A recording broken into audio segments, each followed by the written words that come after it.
Ankleshwar ONGC ઓવરબ્રિજની મંથનની કામગીરી ચાલી રહી છે, જેને કારણે વાહન ચાલકોમાં છૂપો રોષ જોવા મળી રહ્યો છે। 9 મહિનામાં બ્રિજની કામગીરી પૂર્ણ કરી શરૂ કરવાની વાતો માત્ર કાગળ પર જ નજરે પડી રહી છે। બીજી તરફ બોક્સ ટ્રેન ચાલતી ગોકળ ગતિની કામગીરીને લઈ હજુ પણ વાહન ચાલકો પરેશાન બની રહ્યા છે।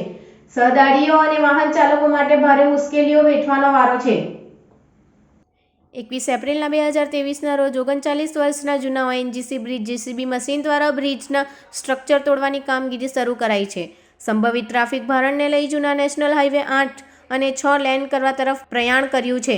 આજે 11 મહિનાનો સમય વીતવા છતાં બ્રિજની અડધે કામગીરી પણ થઈ છે। ચોમાસા દરમિયાન પણ વાહન ચાલકો ભારે મુશ્કેલી વેઠવાનો વારો આવ્યો હતો।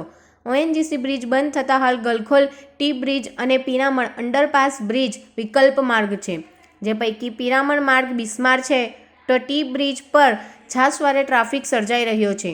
આ વચ્ચે ઓએનજીસી બ્રિજ 9 મહિનામાં પૂર્ણ કરવાની જાહેરાત કરાઈ હતી, જોકે 11 મહિના વીતી જવા છતાં માંડ 60% કામગીરી થઈ છે। હજુ માત્ર એક જ બોક્સ ઊભું કરાયું છે, જ્યારે અન્ય બોક્સ કામગીરી ગોકળ ગતિએ ચાલી રહી છે। ઇજારદારની મંથર ગતિની કામગીરીને લઈ હવે વાહન ચાલકો રોજબરોજ મુશ્કેલીનો સામનો કરી રહ્યા છે। અત્રે ઉલ્લેખનીય છે કે શહેરમાં આવાગમન માટે સૌથી વધુ વાહનો ઓએનજીસી ઓવરબ્રિજ અને જ સહારો લઈ રહ્યા હતા। રોજના 20,000થી વધુ વાહનો આવાગમન કરી રહ્યા હતા। અંકલેશ્વરની હાટ લાઇન સામાન માર્ગ બંધ રહેતા શહેરના અન્ય વિસ્તાર સાથે જોડાતા ઓએનજીસી બ્રિજ મંથન ગતિ પર ચાલી રહી કામગીરીને લઈ વાહન ચાલકોમાં ભારે રોષ જોવા મળી રહ્યો છે।